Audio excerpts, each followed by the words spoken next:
Good morning, Journey. How's everybody doing this morning? All right. Good morning. Good morning. Well, we are so happy you guys are here. Why don't you stand and sing with us?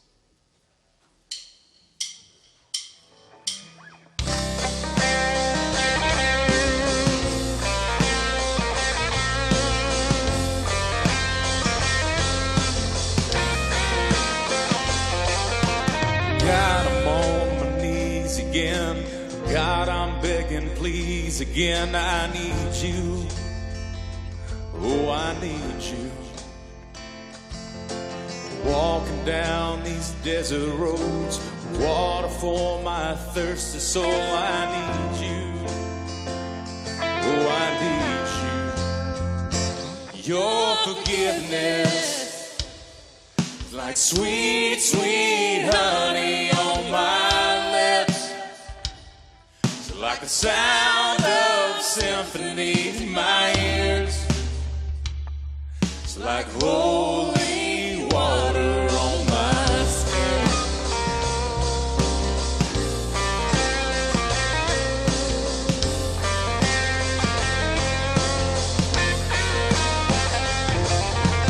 Dead man walking, slave to sin. I want to know about being born again. I need you. Oh God, I need you. Take me to the riverside. Take me under baptize. I need you. Oh God, I need you. Oh, your forgiveness. Sweet, sweet honey on my lips. Like the sound of symphonies in my ears. Like holy water on my skin.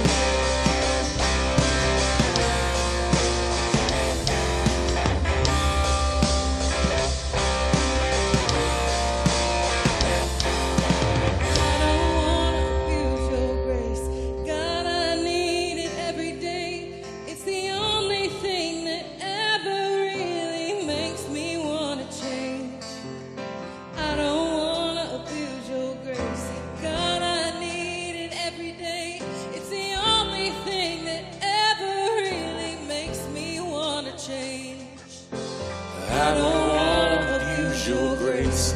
God, I need it every day. It's the only thing that ever really makes me wanna change. Oh, I don't wanna abuse your grace. God, I need it every day. It's the only thing that ever really makes me wanna change. Oh, forgiveness is like sweet, sweet honey on my lips. It's like the sound of a symphony to my ears. It's like holy water. Your forgiveness, like sweet, sweet honey on my lips. Like the sound of a symphony to my ears. Like holy water on my skin. Like holy water on my skin. Like holy water.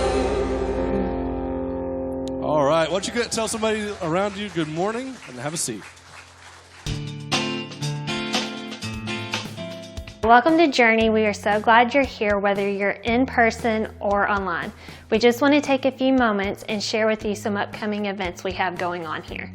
Starting Wednesday, April 12th, we will be offering a class called Loose Change. This is an opportunity to get help from a professional about finances. Don't miss out on this free event. You can sign up on the Journey app. On April 22nd, we invite your whole family out to Bernheim for a Bernheim family event. This will be an opportunity to go hiking, play, meet other families, and enjoy a picnic. You can RSVP on the Journey app. On Sunday, April 30th, we will be having a baby dedication. This is an exciting time to celebrate your children and to thank God for all He's done. Be sure to RSVP on the Journey app. If you're new here, be sure to stop by the welcome desk for a free gift. And as always, enjoy the service. All right. Well, good morning. We're so glad you guys are here. It's spring break. And so there's a lot of people out of town doing a lot of things right now. It's also a beautiful day. So I hope you can take some time this afternoon and enjoy it and have a great week. And so also Easter is this week, which is kind of like a big deal around here. And so we talked about the Easter services. So if you're new or you haven't heard or been paying attention, they start this Thursday at 7 o'clock. And so we're encouraging people, if you have weekend plans or something like that, to check out the Thursday service starting at 7 o'clock. There's a free meal at 6:15. We'll have a cookout out in the parking lot. And so if you want to come to that service, we would love to have you there. And that is an ongoing service. So that will start this Thursday. And then the next Thursday, and the next Thursday, and the next Thursday. And so that is a new option that we are offering for people. As you can tell, the service, this is spring break week, and it's still a full sanctuary. And so that is going on. Then we have Saturday at 4 o'clock. There will be an Easter egg hunt carnival afterwards for your family. So if you want to come to that service, and then our Sunday services at 10 and 11:30. And so as we've said, like if you could make that Thursday or Saturday work, that helps us. Because we're expecting a crowd around 1,500, 2,000 people. And as you can tell, they're not all going to fit in this room. And so we need to make sure it takes some of those other options as well. And like we said, the Thursday service will be an ongoing thing moving forward. So Easter's a big deal. We hope you guys get to have a great week and enjoy your spring break week if you can. And so we are wrapping up this series this week, Faith That Works. And we have been kind of cruising through this book of James. James is a letter that was written by the brother of Jesus, who's one of the early church leaders. And so we're wrapping up, and so we've been kind of all over the place. And we're ending with a really practical teaching that most of us will hopefully relate to, or at least be able to gain some information from. So I want to start by asking this question. Have you ever felt judged by someone? All right, so yeah, I can hear that we're laughing a little bit. So how did that feel? Was that good? Was that good for you? And so we all know what it's like to be judged. And the reality is it's a horrible place to be. It's a horrible place when someone looks at you and you kind of catch them looking at you out of the corner of your eye, or they're looking at you kind of funny when you're talking to them. And to have that feeling of being judged by someone, and maybe they've judged your lifestyle, maybe they've judged what you wear, they've judged the way you look, they've judged who your friends are, they've judged who your boyfriend or your girlfriend is, they've judged your tattoos, or if you work around here and you're me, the lack of tattoos that you have. I feel like I'm the only one. And so they do this quick little scan, and they just kind of look at you. And you feel judged. Or how about this one? This is the fun one that we all get. Have you ever felt judged by the way you parent your children? Because that's fun, right? But given enough time, it will happen that something will happen in your life, and someone will look at you, and you will feel judged based on who you are, what you've done, that type of thing. And we could just stop there. And so the question is, if you felt judged before, how did that make you feel? And the answer is it feels terrible. And so why would you ever do that to anyone else? Now, we could just stop there and pray and dismiss, and hopefully you've learned a lesson, right? But the reality is we've all been judged, but we've also been the judge, haven't we? We've all judged other people, and so this is kind of this thing. And when we judge people, we have this feeling that well, I needed to say something because if I didn't say something, who would say something? Or maybe there's this feeling like there's this injustice, or you see them headed down a path, and so you feel like you need to judge. Or maybe your ammo is this. Well, the only reason I'm saying this is because it's true. And as we've said before when we talk about communicating, everything you should say should be true, but not everything true needs to be said. And if you don't believe that, just go around and start telling everybody everything that's true and see how little friends you have in about a week, all right? And so sometimes we think that our judgment is justified, and you get to this place where somebody needs to say something to somebody. And then there's this other thing that happens, and it's something that we can't even help, that when we walk into a room, we have this issue where we just automatically start looking around and making judgments, right? So some of you, if you're new, you walked in this building for the first time, or the first time you walked in here, you kind of made some judgments, didn't you? Or the first time you meet somebody, there's this study that says that the first time you meet somebody, within the first 30 seconds of meeting somebody, you've already made 15 to 20 judgments about them. That's not always bad. Like, you just kind of making things, like you're kind of analyzing them as you go. And so there's this other side of it where we're constantly forming opinions about people, right? In fact, some of you right now, you're sitting here and you're trying to listen to me, but you're also looking at me and you're like, he probably should do something about that beard, or maybe he should grow his hair out a little bit longer, or see, you're judging me right now, so stop it, right? You've been busted. Like, so this is just this thing. It's natural, right? And so it's something that we all do. And then we come to church. And one of the things and one of the descriptions that's most often used about church people and why people don't go to church is because they're too judgmental. And maybe you've felt that, or maybe you stopped coming for a little while, or maybe the reason you haven't been a part of a church in a long time is because you've experienced that. You went to this place that was supposed to be known for love and grace and mercy, and all you felt was judgment. Judgment because of your life, judgment because of the way that you look, judgment because of some of the choices you've made. And I think this is something that's really difficult for church people. And the reason is, if you grew up in church like I do, you kind of grow up and you kind of early on are taught all these rules. And you know the rules very early on, and you know the rules you're supposed to keep. And so, you know the rules that everybody else should be living by. And the problem is, like, there's 3 or 4 rules that most of us kind of struggle with, but we're just going to pretend like those aren't in there, right? And we're just going to focus on all the ones that we don't struggle with. Or sometimes what happens in church people is one of those 3 or 4 things that you really do struggle with, the reason you're so judgmental of other people is because they struggle with the same thing. And you just don't want to deal with the thing that's in you, so you just kind of cast judgment on them. And so it's easy sometimes to be judgmental. Or maybe for some of you, you felt judged by people in the church. And the reason you don't like church is because you don't feel like you belong. Or the second thing is you don't feel like you can be yourself. Because if they really knew who I was, or what I did, or what I've said, or the point-out person I've been, then they wouldn't like me, they wouldn't accept me. And so the point is, whether it's church or not, whether it's somewhere else or not, being judged is like the worst feeling. And the reason it's one of the worst feelings is because when you feel judged by someone, it's not like you get to present your case, right? It's not like you get to say, well, see, if you just let me explain for a few minutes, if you just let me kind of talk to you for a few minutes, then maybe you'd understand me a little bit better, or you'd understand the choices that I'm making, or you understand the things that I've done.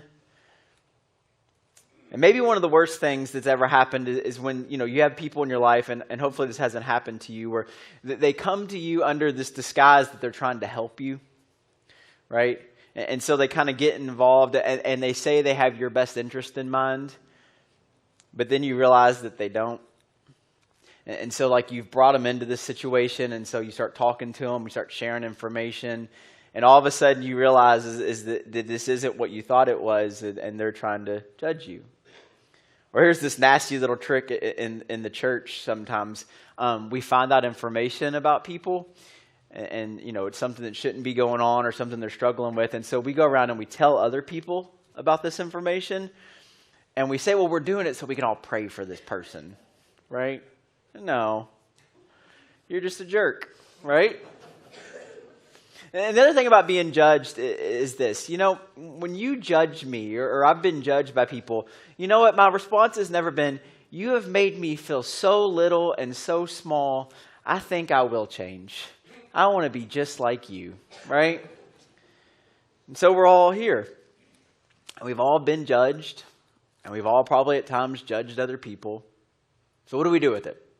Well, the good news is you might expect, if this is such a big issue in so many people's lives, and it's not a new issue, that maybe the Bible might address it. And so in this letter we've been covering that James wrote, he covers this, and he talks about it. And so in James chapter 4, he says this. He says, starting in verse 11, "Don't speak evil against each other, dear brothers and sisters." All right? Well, we've already all failed that test, haven't we? All right? "If you criticize and judge each other, then you are criticizing, judging God's law. But your job is to obey the law, not to judge whether it applies to you." And so your job is basically to look out for yourself. Like, take care of yourself, understand what you should be doing. Okay? All right. It says, "God alone, who gave the law, is the judge," right? And Tupac agreed with this, right? Only God can judge me. "He alone has the power to save or to destroy. So what right do you have to judge your neighbor?" It's a great question, isn't it? So if we all kind of have these issues, we all kind of have these things, and so James says, so what right do you really have to judge your neighbor? Now, the problem with this is that we all know there are actually things that need to be addressed, right? There are concerns that we have for people that we love and care about. And so there are moments where we shouldn't judge people, but there are kind of moments where we feel like we need to speak into their lives and we need to say something. And the same is true of us, that we would hope that if we're struggling with stuff, at some point someone would come along and maybe say something to us. And so Jesus, he kind of taps into this a little bit, this kind of idea of what do we do with this? And I think that James kind of steals a little bit of what he's saying from this great teaching that Jesus gives us. And so in Matthew chapter 7, earlier on, he says this, and maybe you've heard this. He says, do not judge. Okay, so don't do it. It's not a good thing.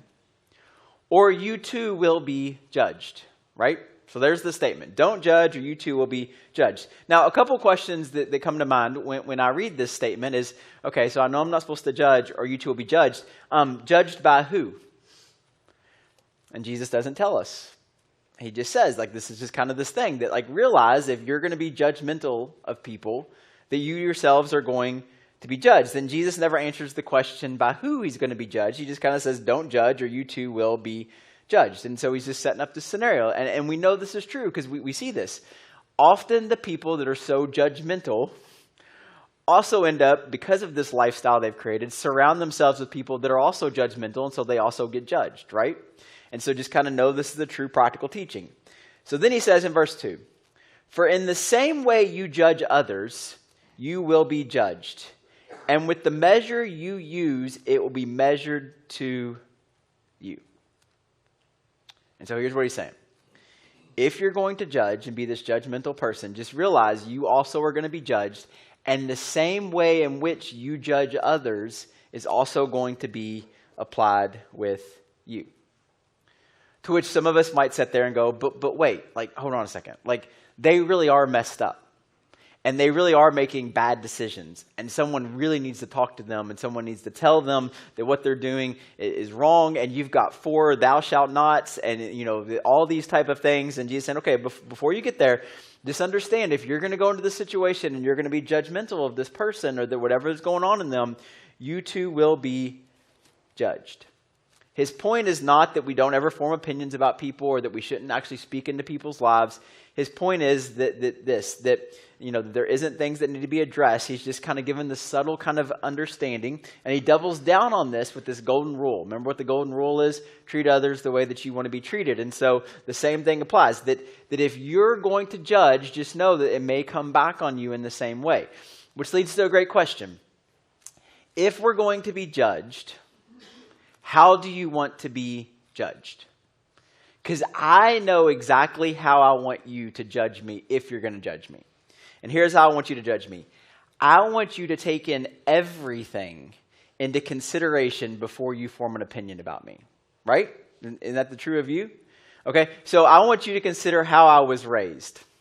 I want you to consider what I had and what I didn't have and the opportunities I was given and the opportunities I didn't have, what my childhood was like. Did you know that I'm the baby on both sides of my family? All right? Imagine being the baby on both sides of your family. Your next closest cousin is 6 years, okay? They beat the tar out of me when I was a baby. They would hide my Christmas presents and say that Santa didn't come that year, right? They left me in the woods one time to find an imaginary Native American that lived in the woods behind my grandparents' house for 3 hours. These are all true stories, by the way, just so you know, in case you want to know what's wrong with me. So this was my childhood, right? So imagine that. Or how about this? I was a chubby kid, right? Any chubby kids, right? All right. My mom put me in husky jeans. What a terrible name. All right. Husky. I don't know who came up with that, right? Then as I became a teenager, I had to wear glasses. Anybody have to wear glasses as a teenager? Like, it's no fun. And then I had a chili bowl haircut. You remember chili bowl haircuts? Yeah, I got one like 5 years after they were popular. My mom was like, here's a bowl. I'm going to cut your hair. And like, you know, and yeah, I had some bad friends that influenced me, but they were the ones that accepted me. And so I kind of did what they did. And see, here's the thing. I could go on and on. And so if you're going to judge me, but that's fine. But here's what you need to know. You need to know all of these things about me. And here's the thing. I communicate for a living. If you let me talk long enough, you'll all feel sorry for me, right? Because I can build a case, right? And I can talk long enough that Jesus is going to put his arm around me and be like, you poor, poor child. No wonder you're an idiot, right? Like, you didn't stand a chance. And so if you're going to judge me, that's fine. But here, at least let me say everything. And then you can judge me. Now, isn't that the way that you want to be judged? And so if that's what you want, then here's the thing. If that's what you want for you, the golden rule and what Jesus is teaching, then you need to offer that same thing to other people. So before you're going to judge them, you need to take all this into consideration.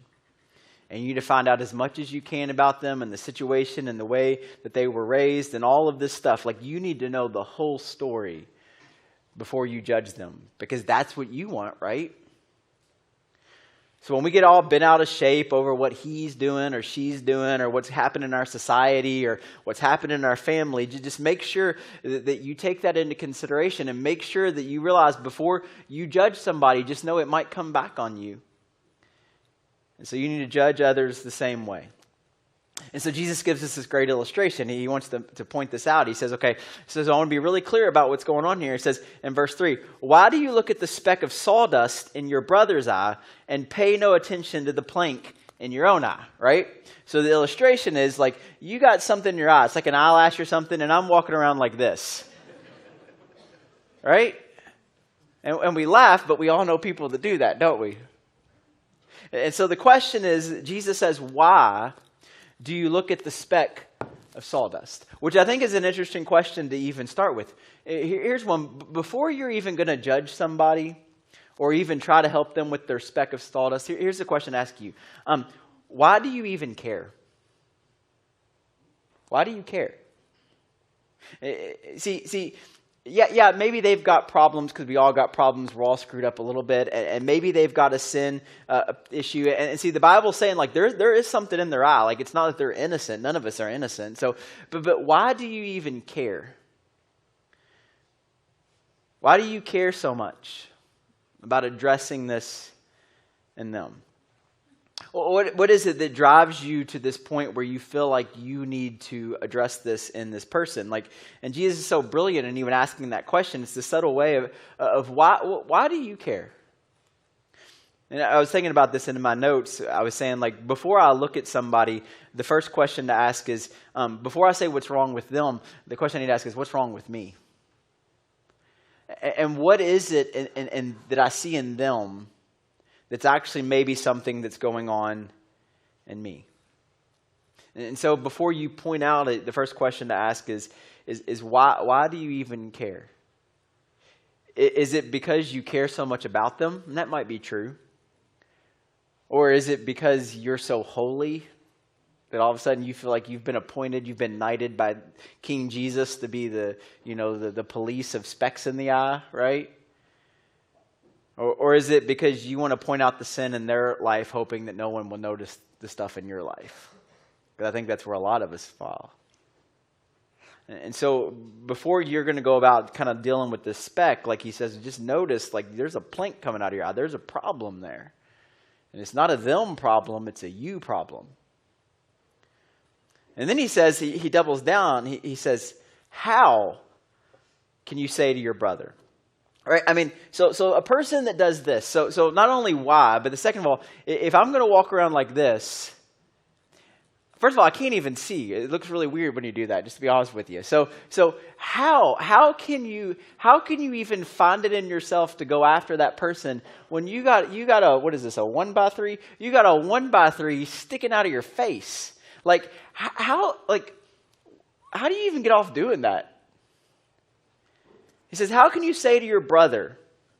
How do you say to someone? How do you do that? And so in this moment, when you're pretty sure the issue is all theirs, Jesus is saying, no, hold on a second. Like, how are you going to do that? And all of a sudden, you have this moment where this self-righteousness kind of rises up in you. You ever had those moments? Where you're right. Okay. You might be right about that. And all of a sudden, you're able to quote 9 of the 10 commandments, you know. You got a verse to tell them what's wrong with them. And Jesus says, how are you going to do that when you've got this giant thing in your life that you're not dealing with? So how are you going to go to them and tell them what they got to deal with when you're not even willing to deal with the stuff that's coming out of you. Now, if there's something when you hear me say this that kind of rises up on you, inside of you, and you think, okay, is the whole point of what you're saying is that we're supposed to ignore all the bad in the world, and we're not supposed to talk about all the sin in the world and all the injustice and the way that our culture is just kind of falling apart, and there's all, so is that what Jesus is saying? Is that what you're saying, is that we're just not supposed to deal with any of these problems? Listen, that's not what he's saying. What he is saying is, see, if you see something in somebody else, the first thing you should do, and this goes back to week 1, is you should take a look in the mirror. You should ask the question. You should turn and look at your own life. And maybe what you need to do is just kind of look at yourself before you kind of want to address all of this other stuff.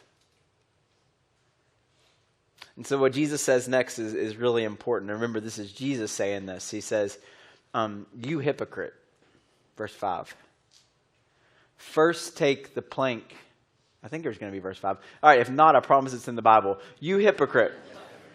First take the plank out of your own eye. Do you know what the context here is of a hypocrite? A hypocrite it's this ancient word where it's someone that wears a mask, but they're somebody else in reality. And in this issue, it's someone who is willing to look at somebody else but not look at themselves. That's what a hypocrite is. And so Jesus says, you hypocrite. And so he says, if you're not willing to take a look at yourself, if you're too insecure to do that, if you're too self-righteous to do that, then Jesus says you're a hypocrite, because you're just not willing to deal with your own stuff.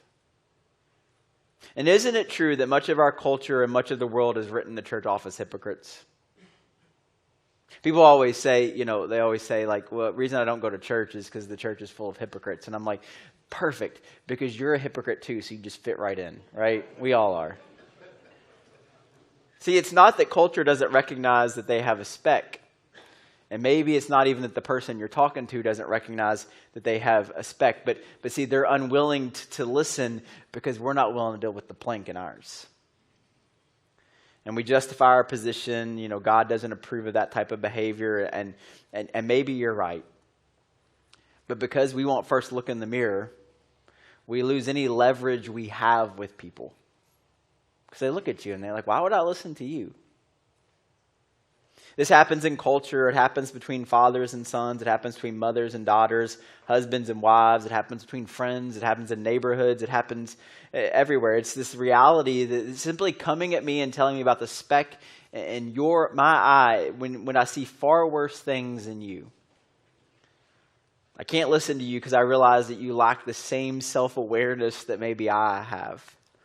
And I'm not saying I don't have a speck of dust in my eye, but oh my gosh, have you looked in the mirror lately? And so Jesus says there's a solution. And you got to kind of follow the steps he's talking about. He says, first of all, you take the plank out of your eye. All right, and so this goes back to week 1. You got to be willing to take a look in the mirror, and you got to be willing to look at yourself and say, what's in me? What's going on in me? What's my life like? And he says this, and you know why he says first? Because there is a second. See, because there is a second. There is this issue of, listen, that person really does have something going on. There is something in their eye. There is something that's blocking them from seeing clearly. But if we're going to send somebody that's going to help them to kind of help get this thing out of their eye, then I need to make sure it's somebody that's first dealt with the stuff inside of them. Because only then can you see clear enough to actually help them. This is what he says. So he says, you hypocrite, first take this plank out of your own eye, and then you will see clearly to remove the speck from your brother's eye. And then, and only then, will you see clear enough to remove the speck from your brother's eye. See, here's why this is really important. When you've been willing to do the hard work of self-reflection, when you've been doing the hard work of becoming self-aware of who you are, which most people don't seem to be willing to do anymore, when you're willing to take the hard work of kind of looking at yourself and realizing, you know what, maybe I do have some issues that I need to work through, and I'm working through these issues, and I've worked through these issues, all of a sudden, when you're willing to do that first, guess who's the perfect candidate to go and talk to somebody about the stuff in their life? You. Because you know the hard process of dealing with that, of working through that stuff.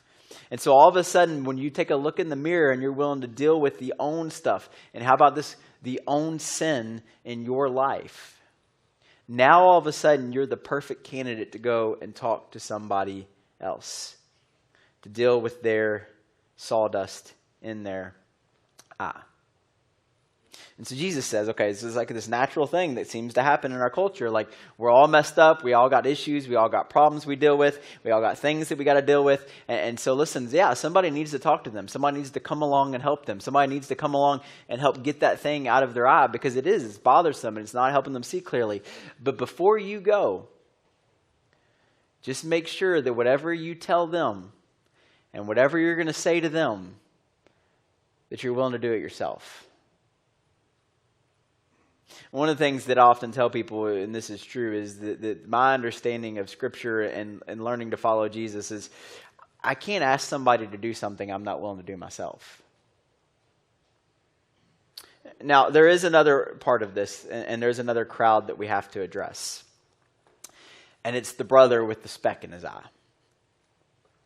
You see, because here's the thing. If you are the one that's feeling like you're being judged, or you're the person that's going around throwing this statement of don't judge me, only God can judge me, all these type of things, okay? Here's my request. Would you just stop and take a deep breath for a second? And here's why. Perhaps the person who stopped by, who gave you a phone call, who's tried to schedule a lunch with you, is it possible, and only you can decide that they're not coming at you because they're trying to be judgmental? They actually are coming at you because they're trying to help you. Is it possible that they know exactly where you are and where you've been because they've already done the hard work of dealing with the thing that was coming out of their eye? They've already done the hard work of dealing with the stuff in their life. And they love you way too much to leave you alone. Is it possible that God is actually willing to put somebody like that in your life, and you just keep blowing it off because you just think they're trying to be judgmental, when really they're just trying to help? And we keep throwing around, the Bible says, don't judge. No. What the Bible actually says is that we're supposed to help each other carry each other's burdens, that nobody's supposed to do this alone. And so what the Bible actually says is that we're supposed to help each other. And the way that we help each other is, listen, that I got to help you deal with this eye issue that you got going on. But before I can do that, I got to deal with my own stuff.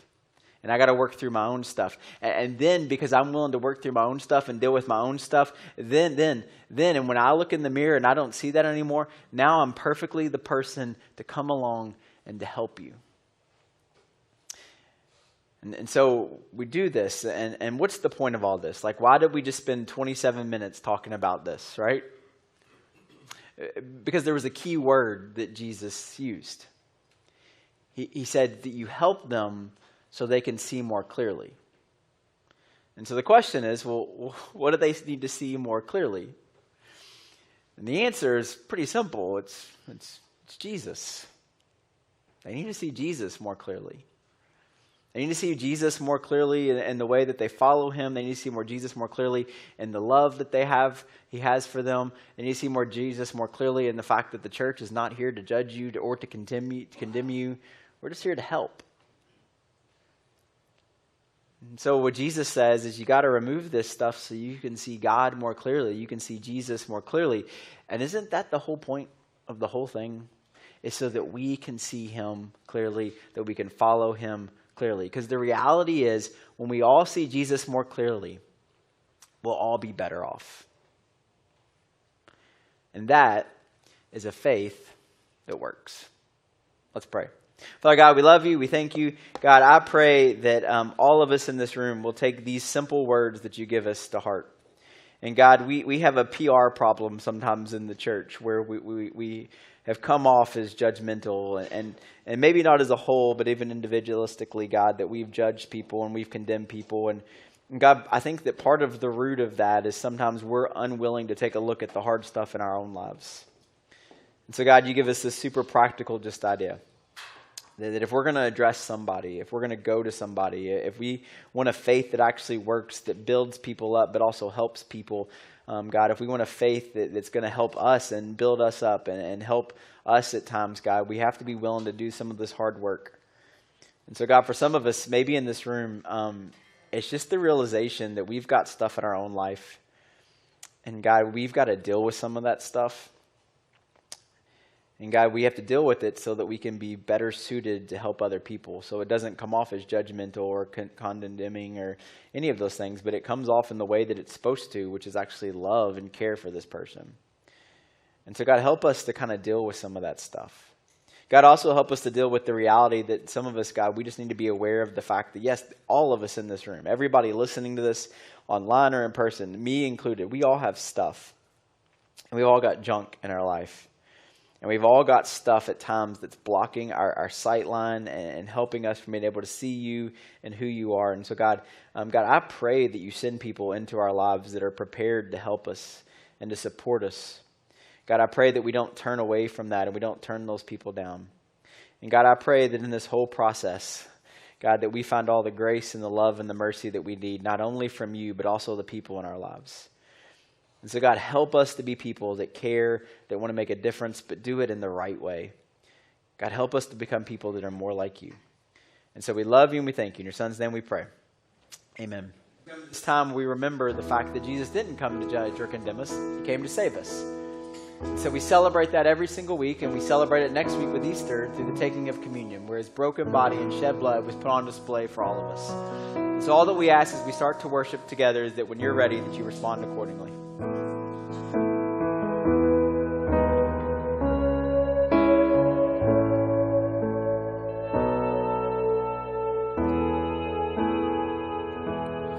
How I long to breathe the air of heaven, where pain is gone and mercy fills the streets, to look upon the one who bled to save me and walk with him for all eternity.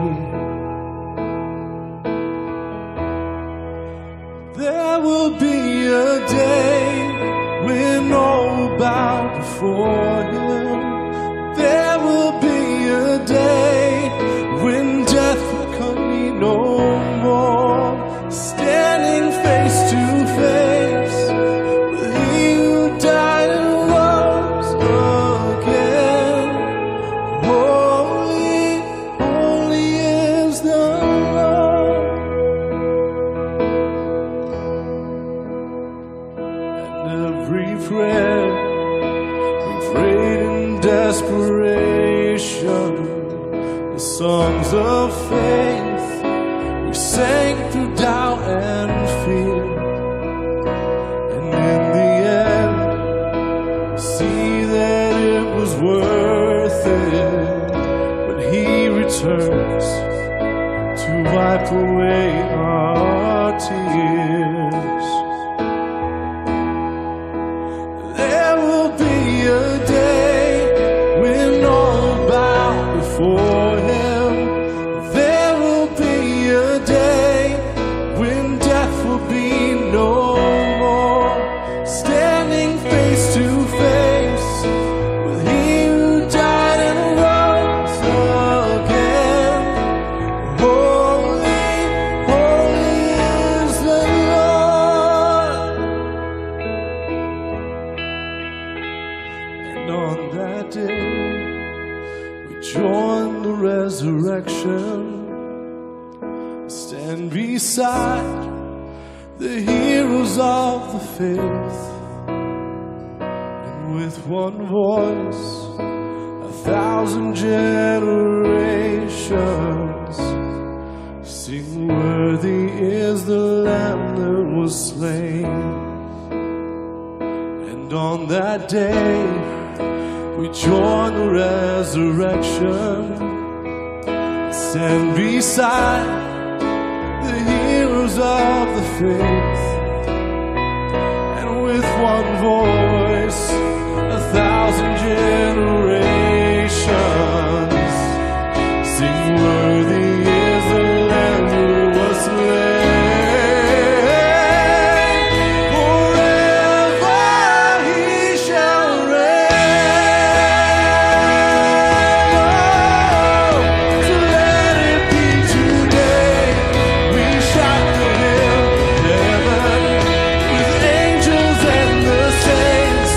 We raise a mighty roar. Glory to our God who gave his life beyond the grave. Holy, holy is the Lord. Holy is the Lord. Holy, holy is the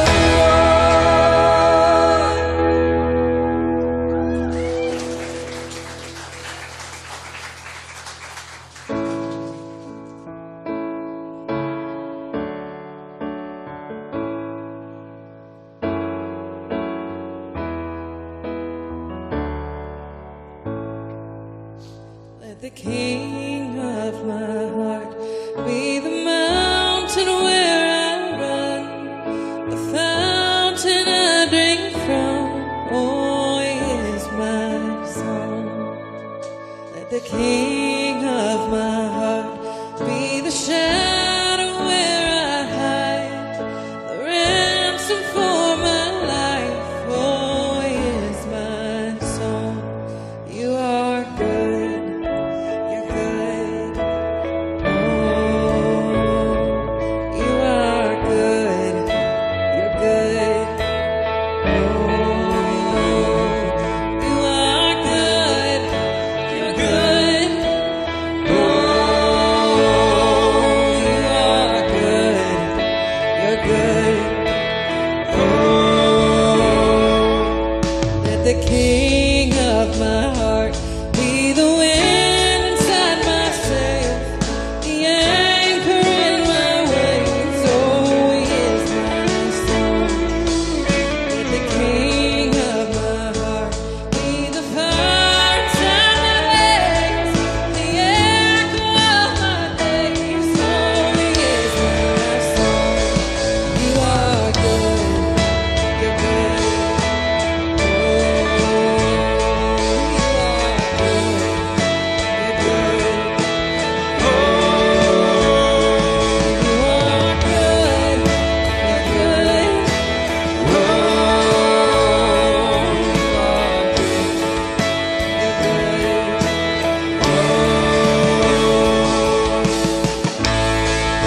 You're never gonna let me down. You're never gonna let me down. You're never gonna let me down. You're never gonna let me down. You are good. You're good. Oh, you are good. You're good. Oh, you are good. Good. Oh, you are good. You're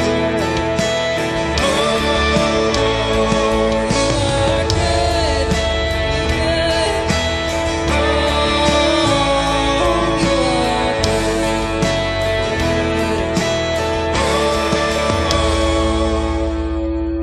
You're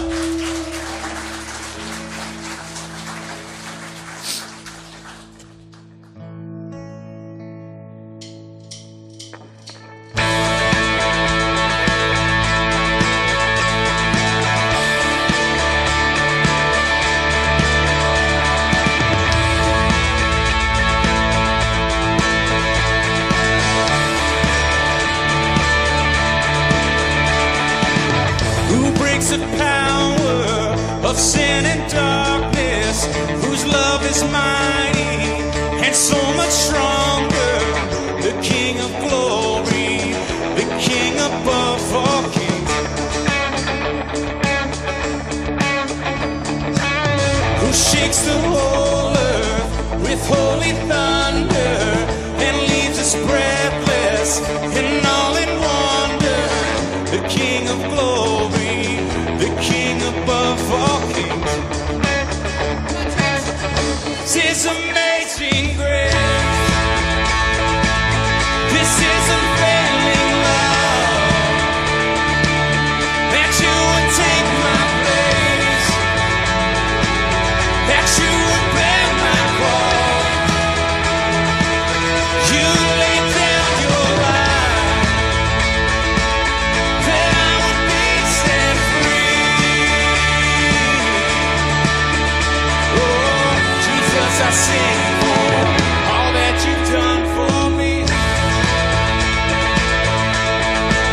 justice.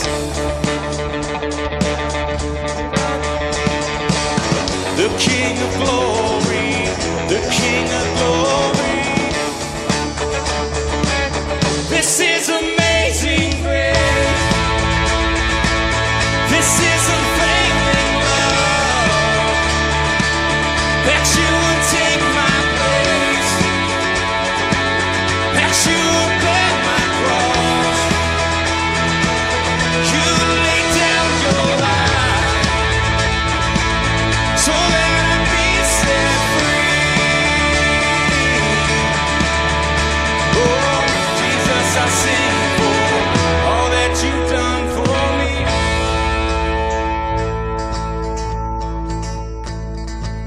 Come on, everyone.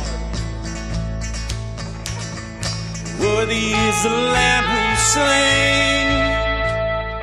Worthy is the King who conquered the grave. Worthy is the Lamb who's slain. Worthy is the King who conquered the grave. Worthy is the Lamb who's slain. Worthy is the King who conquered the grave. Worthy is the Lamb who's slain. Worthy, worthy, worthy. This is amazing grace. This is unfailing love. That you would take my place, that you would bear my cross. You laid down your life so I would be set free. Oh, Jesus, I sing for all that you've done for me.